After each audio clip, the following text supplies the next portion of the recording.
El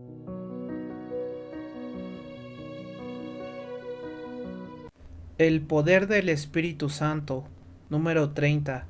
Un sermón predicado la mañana del Día del Señor, 17 de junio de 1855, por el reverendo Charles Spurgeon en la capilla de New Park Street, Southwark. El poder del Espíritu Santo, Romanos 15:13. El poder es el privilegio especial y exclusivo de Dios, y solo de Dios.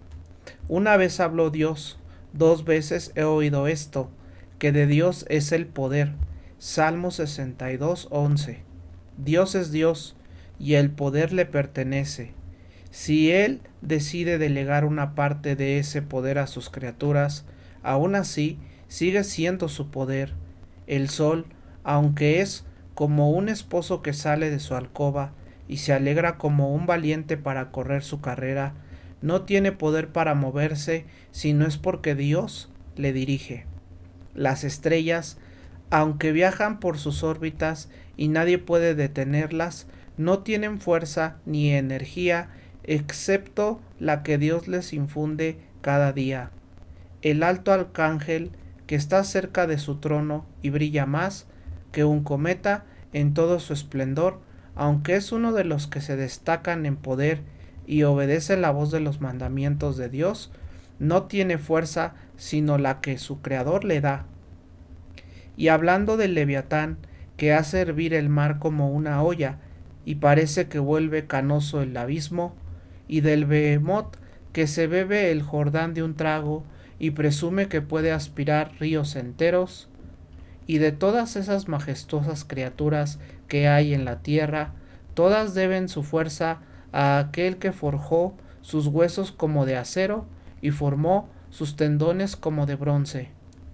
Y si pensamos en el hombre, si tiene poder o fuerza, es tan pequeña e insignificante que apenas si podemos llamarla así. Aun cuando está en su punto máximo, cuando empuña su cetro, cuando comanda ejércitos, cuando gobierna naciones, el poder sigue siendo de Dios. Y sigue siendo verdad. Una vez habló Dios, 2 veces he oído esto, que de Dios es el poder. Este privilegio exclusivo de Dios está presente en cada una de las 3 personas de la gloriosa Trinidad. El Padre tiene poder porque por su palabra fueron hechos los cielos y todo su ejército. Por su fuerza todo se mantiene en pie y por medio de él todas las cosas cumplen su propósito. El Hijo tiene poder porque, al igual que su Padre, Él es el creador de todo lo que existe. Sin Él, nada de lo que ha sido hecho fue hecho, y por Él todas las cosas subsisten. Y el Espíritu Santo también tiene poder.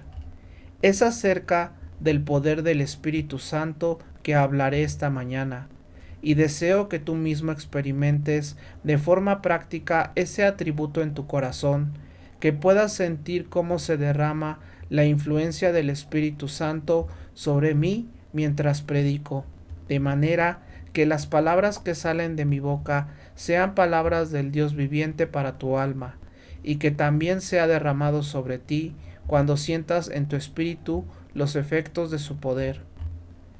Hoy vamos a contemplar el poder del Espíritu Santo en 3 aspectos. Primero, en sus manifestaciones visibles y externas. Segundo, en sus manifestaciones internas y espirituales. Y tercero, en sus obras futuras y esperadas. Espero que así el poder del Espíritu sea claramente presentado a tu alma. Primero, entonces, vamos a considerar el poder del Espíritu en sus manifestaciones externas y visibles. El poder del Espíritu no ha estado dormido, se ha manifestado. Mucho ha hecho ya el Espíritu de Dios, más de lo que cualquier ser podría lograr, excepto el infinito, eterno y todopoderoso Dios, de quien el Espíritu Santo es una de las personas. Hay 4 obras que son señales externas y claras del poder del Espíritu. 1. Obras de creación. obras de resurrección, obras de testimonio o confirmación y obras de gracia. De cada una de estas obras hablaré brevemente. Primero, el Espíritu ha manifestado la omnipotencia de su poder en las obras de la creación. Aunque no se menciona con tanta frecuencia en las Escrituras, algunas veces la creación se atribuye al Espíritu Santo, así como al Padre y al Hijo. La creación de los cielos se dice que es obra del Espíritu de Dios. Esto lo verás claramente si revisas las Sagradas Escrituras. En Job 26:13 leemos: Con su espíritu adornó los cielos, su mano creó la serpiente tortuosa. Todas las estrellas del cielo se dice que fueron puestas en lo alto por el Espíritu, y una constelación en particular llamada la serpiente tortuosa es señalada específicamente como obra de sus manos. Él desata las ligaduras de Orión, él ata las dulces influencias de las Pléyades y guía a Arturo con sus hijos. Él hizo todas esas estrellas que brillan en el cielo. Los cielos fueron adornados por sus manos, y él formó la serpiente tortuosa con su poder. También en los actos continuos de creación que aún se llevan a cabo en el mundo, como el nacimiento de hombres y animales, su generación y desarrollo, estas cosas también se atribuyen al Espíritu Santo. Si lees el Salmo 104, versículo 29, encontrarás: escondes tu rostro, se turban, les quitas el aliento, mueren y vuelven al polvo, envías tu espíritu, son creados, y renuevas la faz de la tierra. Así que la creación de cada ser humano es obra del Espíritu, y la creación de toda forma de vida y existencia en la carne en este mundo debe de atribuirse tanto al poder del Espíritu como el primer embellecimiento de los cielos o la formación de la serpiente tortuosa. Y si miras el primer capítulo de Génesis, verás con mayor claridad esa operación particular de poder sobre el universo que fue realizado por el Espíritu Santo. Allí descubrirás cuál fue su obra especial. En el versículo 2 del primer capítulo de Génesis leemos: Y la tierra estaba desordenada y vacía, y las tinieblas estaban sobre la faz del abismo, y el Espíritu de Dios se movía sobre la faz de las aguas. No sabemos cuán remoto fue el periodo de la creación de este planeta. Ciertamente fue millones de años antes de la era de Adán. Nuestro planeta ha pasado por distintas etapas de existencia y diversos tipos de criaturas han vivido sobre su superficie, todas creadas por Dios. Pero antes de esa era en que el hombre sería su habitante principal y su monarca, el Creador permitió que el mundo cayera en confusión. Permitió que los fuegos internos estallaran desde lo profundo y derritieran toda la materia sólida, hasta que todo tipo de sustancias se mezclaron con una gran masa desordenada. La única forma de describir al mundo en ese entonces era como una masa caótica de materia.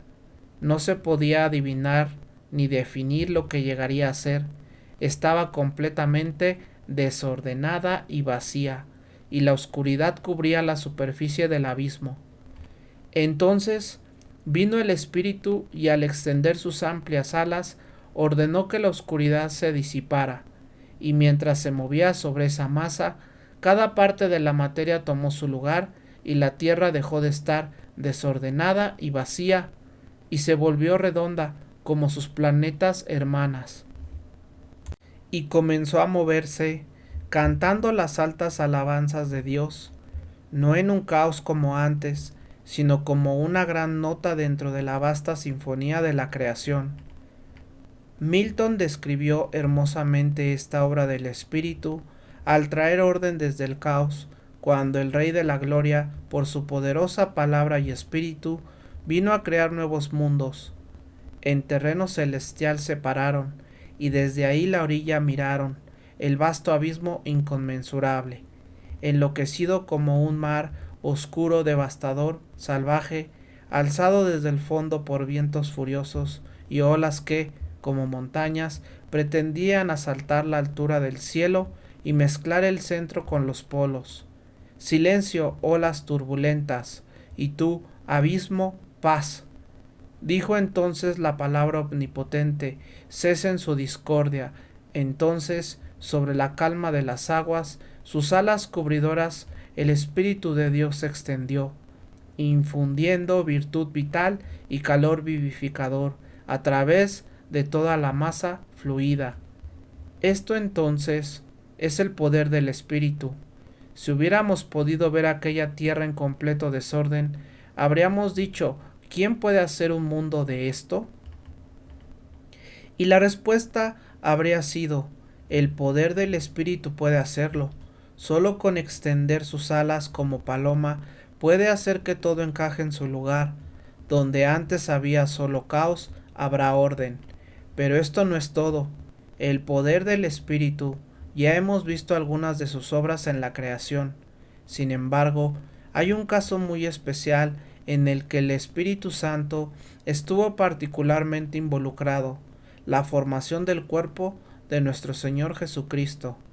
Aunque nuestro Señor nació de una mujer y fue hecho a semejanza de carne pecadora, el poder que lo engendró vino completamente del Espíritu Santo, como lo expresan las Escrituras. El poder del Altísimo te cubrirá con su sombra. Fue engendrado, como dice el credo de los apóstoles, por el Espíritu Santo. Aquel santo ser que nacerá de ti será llamado Hijo del Altísimo. El cuerpo físico del Señor Jesús fue una obra maestra del Espíritu Santo. Supongo que su cuerpo sobrepasaba en hermosura a todos los demás, semejante al del primer hombre, Adán, el modelo perfecto de lo que será el cuerpo en el cielo cuando resplandezca con toda su gloria. Esa estructura, con toda su perfección y belleza, fue moldeada por el Espíritu. En su libro estaban escritos todos sus miembros, cuando aún no existía ni uno solo de ellos. Él lo formó y le dio forma. Y aquí tenemos otro ejemplo del poder creativo del Espíritu. Una segunda manifestación del poder del Espíritu Santo la encontramos en la resurrección de nuestro Señor Jesucristo. Si alguna vez has estudiado este tema, tal vez te hayas sentido algo confundido al notar que en algunas partes la resurrección de Cristo se atribuye a Él mismo. Por su propio poder y divinidad, no podía ser retenido por las ataduras de la muerte. Así como voluntariamente entregó su vida, también tenía el poder para volverla a tomar. En otras partes de la Escritura, la resurrección se atribuye a Dios el Padre. Dios lo levantó de los muertos, a Él lo ha exaltado el Padre, y muchos otros pasajes similares. Pero también se dice en la Biblia que Jesucristo fue resucitado por el Espíritu Santo, y todas estas afirmaciones son verdaderas. Fue levantado por el Padre porque el Padre dijo, liberen al prisionero, déjenlo ir, la justicia ha sido satisfecha, mi ley ya no requiere más pago, la venganza se ha cumplido, déjenlo ir. Con estas palabras le dio un mensaje oficial que lo liberó de la tumba. Fue levantado por su propia majestad y poder porque tenía el derecho de salir y él lo sabía, por eso rompió las ataduras de la muerte. No podían retenerlo por más tiempo, pero también fue resucitado por el Espíritu en cuanto a la energía que su cuerpo mortal recibió, mediante la cual se levantó de la tumba después de haber estado ahí 3 días y 3 noches. Si quieres pruebas de esto, abre tu Biblia en 1 de Pedro 3:18, donde dice, porque también Cristo padeció una sola vez por los pecados, el justo por los injustos, para llevarnos a Dios, siendo muerto en la carne, pero vivificado por el Espíritu. Y otra prueba más la encuentras en Romanos 8:11. Me gusta ser textual a veces, porque creo que uno de los grandes errores de muchos cristianos es que no escudriñan lo suficiente las Escrituras, y quiero hacer que las busquen aunque sea aquí. Y si el Espíritu de aquel que levantó de los muertos a Jesús mora en ustedes, el que levantó a Cristo Jesús de los muertos vivificará también sus cuerpos mortales por su Espíritu que mora en ustedes. Así que la resurrección de Cristo fue obra del Espíritu, y en esto tenemos una gloriosa muestra de su omnipotencia. Si hubieras podido entrar, como lo hicieron los ángeles, al sepulcro de Jesús y ver su cuerpo dormido, lo habrías encontrado tan frío como cualquier otro cadáver. Levanta su mano, cae a su lado. Mira sus ojos, están vidriosos. La lanza traspasó su costado y acabó con la vida. Mira sus manos, la sangre ya no fluye, están frías e inmóviles. ¿Puede ese cuerpo vivir? ¿Puede levantarse? Sí, y será una muestra del poder del Espíritu.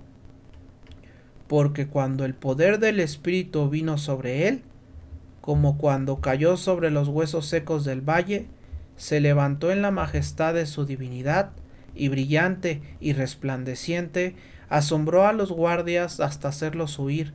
Sí, resucitó no para morir de nuevo, sino para vivir por siempre, Rey de reyes y príncipe de los reyes de la tierra.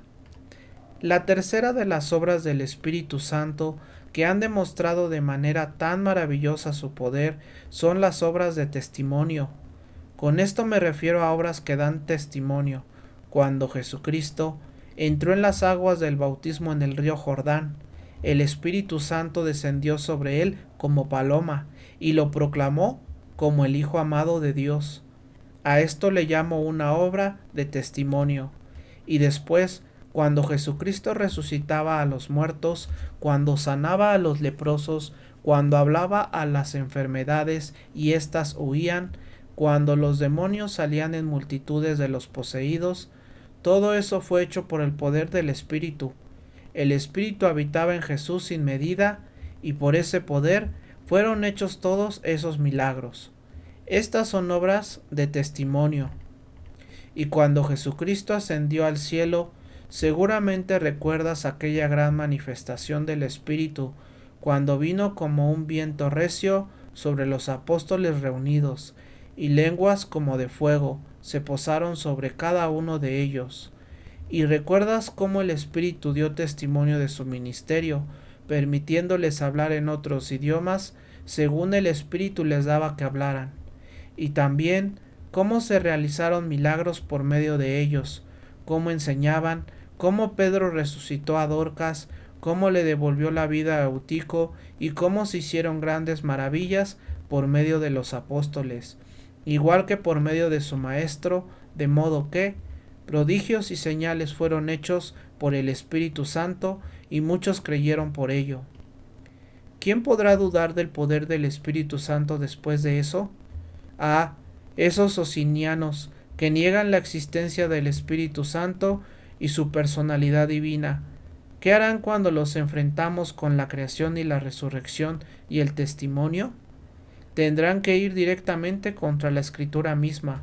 Pero cuidado, es una piedra sobre la cual, si alguien cae, será quebrantado, pero si la piedra cae sobre él, como sucederá si la resiste, lo pulverizará por completo. El Espíritu Santo tiene poder omnipotente, el mismo poder de Dios. Una manifestación más externa y visible del poder del Espíritu se puede ver en las obras de gracia. Mira una ciudad donde un adivino tiene poder y se hace pasar por alguien importante. Llega un Felipe, predica la palabra de Dios, y Simón el mago pierde su poder y él mismo busca recibir el poder del Espíritu, creyendo ingenuamente que podía comprarse con dinero. Veamos un ejemplo más moderno. Un país donde los habitantes viven en chozas miserables, alimentándose de reptiles y criaturas despreciables. Obsérvalos adorando ídolos, postrándose ante sus dioses falsos, hundidos en su superstición, degradación y corrupción, al grado de que algunos se preguntaban si siquiera tenían alma. Llega un Mofat con la palabra de Dios en la mano, lo escuchas predicar cómo el Espíritu le da que hable, y la palabra es acompañada con poder. Desechan sus ídolos, aborrecen sus viejos pecados, construyen casas dignas para vivir, se visten, piensan con claridad, rompen el arco, cortan la lanza. El incivilizado se vuelve civilizado, el salvaje se vuelve cortés. El que no sabía nada comienza a leer las escrituras.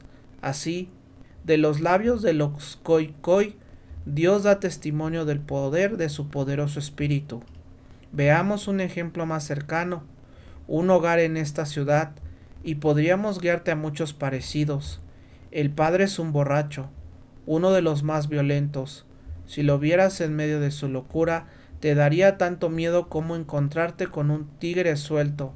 Parece que podría despedazar a quien se le cruce. Y su esposa también tiene carácter. Cuando él la maltrata, ella le responde. En esa casa ha habido muchas peleas.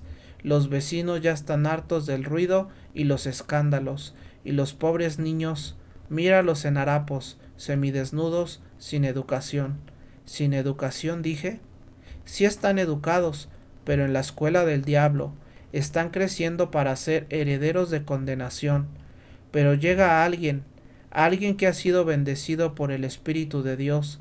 Quizá es un misionero urbano humilde, pero se acerca y le habla a ese hombre. Oye, ven y escucha la voz de Dios. Tal vez por medio de él, o de la predicación de un pastor, la palabra, viva y poderosa, entra al corazón del pecador. Lágrimas que jamás se habían visto corren por su rostro. Tiembla, se estremece, el hombre fuerte se doblega, el hombre temible se quiebra, y esas rodillas que nunca temblaron, ahora chocan una con otra. Ese corazón que nunca se conmovía, ahora tiembla ante el poder del Espíritu. Se sienta en una banca sencilla junto al que se arrepiente. Dobla sus rodillas, sus labios pronuncian una oración de niño, pero es la oración de un hijo de Dios, y así se convierte en un hombre nuevo. Mira la transformación en su hogar. Esa esposa suya ahora es una señora decente. Esos hijos son el orgullo de la casa y, con el tiempo, crecen como ramas de olivo alrededor de su mesa, adornando su hogar como piedras pulidas. Pasa frente a su casa, ya no hay gritos ni peleas, sino cantos de Sión. Míralo, ya no hay borracheras. Bebió su última copa y ahora, renunciando a ella, se entrega a Dios y es su siervo. Ya no escucharás a medianoche los gritos de los borrachos, pero si se escucha algún ruido, será el sonido solemne de un himno de alabanza a Dios. Y ahora, ¿no existe algo llamado el poder del Espíritu? Sí, y muchos han sido testigos de ello y lo han visto.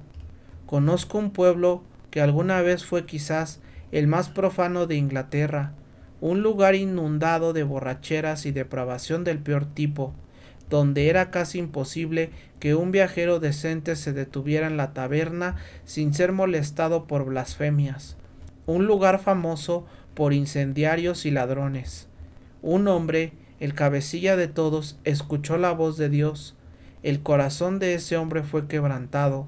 Toda la banda acudió a escuchar la predicación del Evangelio y se sentaban como si reverenciaran al predicador, como si fuera un Dios y no un hombre.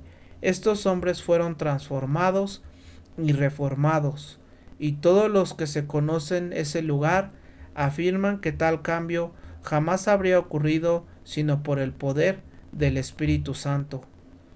Deja que se predique el Evangelio y que el poder del Espíritu sea derramado, y verás que tiene tal poder para cambiar la conciencia, mejorar la conducta, levantar al degradado, disciplinar y frenar la maldad humana, que no podrás hacer otra cosa más que glorificarte en él. Yo digo, no hay nada como el poder del Espíritu. Basta con que él venga, y en verdad todo puede lograrse.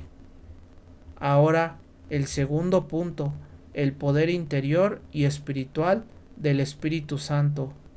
De lo que ya hablé puede verse con los ojos, pero de lo que estoy por hablar debe sentirse, y ningún hombre comprenderá con verdad lo que voy a decir a menos que lo haya experimentado. Lo otro Incluso el incrédulo debe confesarlo. Lo otro, ni el más blasfemo puede negarlo si dice la verdad. Pero esto que viene, unos lo tacharán de fanatismo y otros dirán que no es más que invención de nuestras mentes alucinadas. Sin embargo, tenemos una palabra de testimonio más segura que todo lo que puedan decir. Tenemos un testigo dentro de nosotros. Sabemos que es verdad y no tememos hablar del poder espiritual e interior del Espíritu Santo. Notemos dos o tres aspectos en los que este poder interno y espiritual se manifiesta y merece ser exaltado. Primero, el Espíritu Santo tiene poder sobre el corazón humano. Ahora bien, los corazones de los hombres son muy difíciles de afectar. Si quieres llegar a ellos con fines mundanos, puedes hacerlo. Un mundo engañoso puede ganar el corazón de un hombre. Un poco de oro puede ganarlo. Una trompeta de fama y algunos aplausos pueden ganarlo. Pero no hay un solo predicador sobre la tierra que pueda ganarse el corazón de un hombre por sí solo. Puede ganarse su oído y hacerlo escuchar, puede capturar su mirada y atraer su atención, pero el corazón es muy escurridizo. Sí, el corazón es como un pez que desespera a todos los pescadores del Evangelio. A veces puedes casi sacarlo del agua, pero resbaloso como una anguila, se escapa entre tus dedos y no lo has capturado después de todo. Muchos han creído haber enganado en un corazón, pero han sido decepcionados. Se necesitaría un cazador fuerte para atrapar al ciervo en las montañas. Es demasiado veloz para que el pie humano lo alcance. Solo el espíritu tiene poder sobre el corazón humano. ¿Alguna vez has intentado tocar un corazón? Si alguien cree que un ministro puede convertir un alma, me gustaría que lo intente, que se convierta en maestro de escuela dominical, que tome su clase, tenga los mejores libros disponibles, las mejores reglas, trace todas sus estrategias espirituales como si estuviera rodeando Sebastopol, que elija al mejor niño de su clase y si no está agotado en una semana, me sorprendería mucho. Que lo intente por 4 o 5 domingos y terminará diciendo: este chamaco no tiene remedio. Que intente con otro y tendrá que seguir intentando con otro y otro y otro antes de lograr convertir a uno. Muy pronto se dará cuenta de que no es con ejército ni con fuerza, sino con mi espíritu, ha dicho el Señor. Zacarías 4:6. ¿Puede un ministro convertir? ¿Puede tocar el corazón? David dijo: sus corazones son como grasa. Ay, eso es muy cierto, y no podemos atravesar tanta grasa. Nuestra espada no puede alcanzar el corazón, está cubierto de tanta gordura, es más duro que una piedra de molino inferior. Muchas buenas espadas de Jerusalén se han embotado contra ese corazón duro. El hombre, un pedazo del verdadero acero que Dios ha puesto en manos de sus siervos, ha perdido el filo al chocar contra el corazón del pecador. No podemos alcanzar el alma, pero el Espíritu Santo sí puede. Mi amado mete su mano por el agujero de la puerta y mi alma se estremece por el pecado. Él puede dar un sentido del perdón comprado con sangre que disuelve un corazón de piedra. Puede hablar con esa voz que despierta a los muertos y manda al pecador a levantarse, y hace que la conciencia culpable tema la muerte que nunca muere. Puede hacer que los truenos del Sinaí sean audibles, sí, y también puede hacer que los suaves susurros del Calvario entren al alma. Él tiene poder sobre el corazón del hombre, y aquí tenemos una gloriosa prueba de la omnipotencia del Espíritu que tiene dominio sobre el corazón. 2. Pero si hay algo más terco que el corazón, es la voluntad. Mi señor querer ser querer, como lo llama Bunyan en su Guerra Santa, es un tipo que no se dobla fácilmente. La voluntad, especialmente en algunos hombres, es una cosa muy obstinada, y en todos los hombres Si la voluntad se pone en oposición, no hay nada que hacer con ellos. Alguien cree en el libre albedrío, muchos sueñan con él. ¿Dónde se encuentra ese libre albedrío?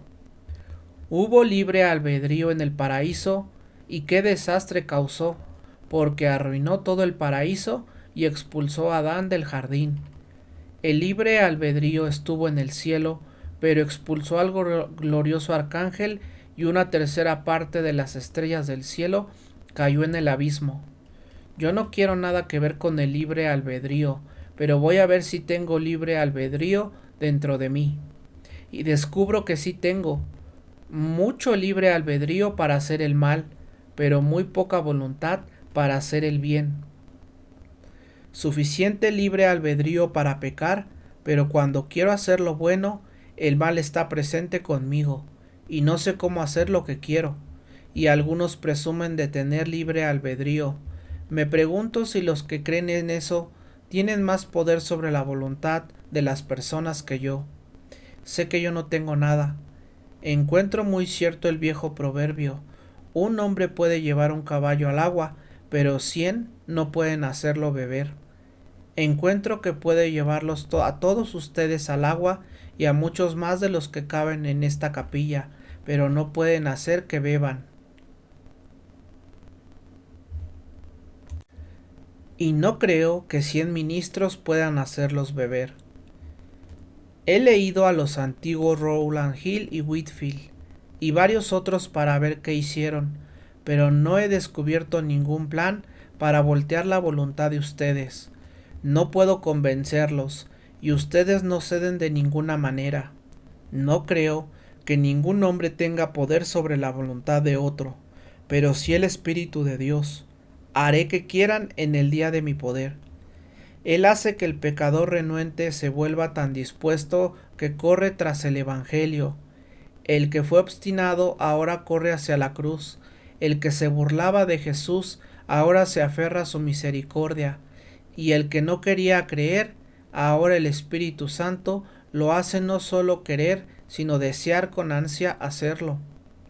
Está feliz, contento de hacerlo, se regocija con el nombre de Jesús y se deleita en correr por el camino de los mandamientos de Dios. El Espíritu Santo tiene poder sobre la voluntad. Y 3.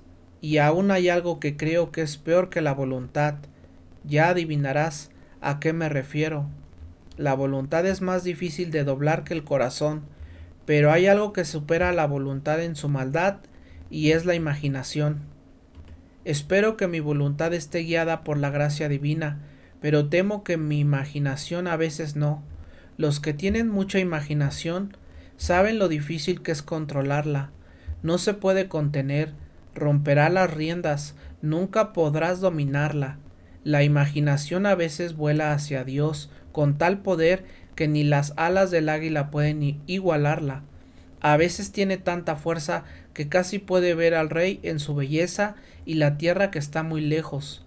No vamos a seguir arrastrándonos para siempre como Faraón con las ruedas de su carro descompuestas. Mi corazón se alegra y mis ojos brillan con el pensamiento de que muy probablemente viva para ver el derramamiento del Espíritu, cuando los hijos y las hijas de Dios profeticen de nuevo, los jóvenes tengan visiones y los ancianos sueñen sueños. Tal vez no haya dones milagrosos, porque no serán necesarios, pero sí habrá una cantidad milagrosa de santidad, un fervor extraordinario en la oración, una verdadera comunión con Dios y una religión viva tan intensa, además de una expansión tan poderosa de las doctrinas de la cruz, que todos verán claramente que, en verdad, el Espíritu está siendo derramado como agua y que las lluvias vienen desde lo alto. Por eso oremos, trabajemos continuamente por ello y busquémoslos de parte de Dios. Una obra más del Espíritu que manifestará especialmente su poder, la resurrección general. Tenemos razones bíblicas para creer que la resurrección de los muertos, aunque será llevada a cabo por la voz de Dios y su palabra, el Hijo, también será producida por el Espíritu ese mismo poder que resucitó a Jesucristo de entre los muertos, también dará vida a sus cuerpos mortales. El poder de la resurrección es quizás una de las pruebas más bellas de la obra del Espíritu. Ah, amigos míos, si tan solo la tierra pudiera tener su manto rasgado por un momento, si el césped pudiera cortarse y pudiéramos mirar unos 2 metros bajo la superficie, ¿qué mundo se nos revelaría? ¿Qué veríamos? Huesos, cadáveres, podredumbre, gusanos, corrupción. Y dirías, ¿pueden estos huesos secos vivir? ¿Pueden levantarse? Sí, en un instante, en un abrir y cerrar de ojos, al sonido de la trompeta final, los muertos resucitarán. Él habla, y viven. Mira los dispersos, hueso viene a su hueso. Mira los desnudos, la carne los cubre, aún están sin vida. Ven de los 4 vientos, oh aliento, y sopla sobre estos muertos. Cuando sopla el viento del Espíritu Santo, viven y se levantan sobre sus pies como un ejército inmenso. Así he tratado de hablar del poder del Espíritu, y confío en haberlo mostrado ante ustedes. Ahora tomémonos un momento para una aplicación práctica. El Espíritu es muy poderoso. Cristiano, ¿qué puedes inferir de este hecho? Pues que nunca debes desconfiar del poder de Dios para llevarte al cielo. Oh, qué dulce versículo fue puesto en mi alma ayer. Su brazo omnipotente y probado se alza para tu defensa. ¿Dónde está el poder que puede alcanzarte ahí? ¿O qué puede arrancarte de su mano? El poder del Espíritu Santo es tu fortaleza, y toda su omnipotencia te defiende. ¿Pueden tus enemigos vencer a la omnipotencia? Entonces podrían vencerte a ti. ¿Pueden luchar contra la deidad y derribarla? Entonces podrían vencerte a ti, porque el poder del Espíritu es nuestro poder, el poder del Espíritu es nuestra fuerza. Y otra vez, cristianos, si este es el poder del Espíritu, ¿por qué deberían dudar de algo? Ahí está tu hijo, ahí está esa esposa tuya por la que has orado tantas veces. No dudes del poder del Espíritu, aunque tarde, espéralo. Ahí está tu esposo, oh santa mujer, y tú has luchado por su alma, y aunque sea duro y un miserable desesperado que te trata mal, en el Espíritu hay poder. Y ustedes que vienen de iglesias estériles, donde apenas hay una hoja en el árbol, no duden del poder del Espíritu para levantarlas, porque será un pasto para rebaños, una guarida de asnos salvajes, abierta pero desierta, hasta que el Espíritu sea derramado desde lo alto. Entonces el suelo seco se volverá un estanque, y la tierra sedienta manantiales de agua. Y en los lugares donde moraban los dragones crecerá hierba con juncos y carrizos. Y ustedes, miembros de Park Street, que recuerdan lo que Dios ha hecho especialmente por ustedes, nunca desconfíen del poder del Espíritu. Ustedes han visto al desierto florecer como el Carmelo, han visto al desierto florecer como una rosa. Confíen en él para el futuro, salgan y trabajen con esta convicción, que el poder del Espíritu Santo es capaz de hacer cualquier cosa. Vayan a su escuela dominical, vayan a repartir folletos, vayan a su obra misionera, vayan a predicar en sus salones con la certeza de que el poder del Espíritu es nuestra gran ayuda. Y ahora, por último, a ustedes, pecadores, ¿qué se puede decir sobre este poder del Espíritu? Pues para mí hay esperanza para alguno de ustedes. Yo no puedo salvarlos, no puedo llegar a ustedes, a veces los hago llorar, ustedes se secan las lágrimas, y todo se acaba, pero yo sé que mi Maestro sí puede, esa es mi consolación. Jefe de los pecadores, hay esperanza para ti, este poder puede salvarte tanto como a cualquier otro, es capaz de quebrar tu corazón, aunque sea de hierro, de hacer que tus ojos derramen lágrimas, aunque antes hayan sido como piedra. Su poder es capaz esta misma mañana, si Él quiere, de cambiar tu corazón, de cambiar por completo el rumbo de tus pensamientos, de hacerte hijo de Dios de inmediato, de justificarte en Cristo. Hay suficiente poder en el Espíritu Santo. No está limitado por Él, sino por tu propio corazón. Él puede llevar a los pecadores a Jesús. Él puede hacerte dispuesto en el día de su poder. ¿Estás dispuesto esta mañana? ¿Ha llegado tan lejos como para hacerte desear su nombre, para hacerte anhelar a Jesús? Entonces, oh pecador, mientras Él te atrae, di: atráeme, porque sin ti estoy perdido. Síguelo, síguelo, y mientras Él te guía, camina tras sus pasos, y alégrate de que ha comenzado una buena obra en ti, porque eso es evidencia de que Él la completará hasta el final. Y oh, tú que estás desanimado, pon tu confianza en el poder del Espíritu, descansa en la sangre de Jesús, y tu alma estará segura, no solo ahora, sino por toda la eternidad. Que Dios los bendiga, oyentes míos. Amén.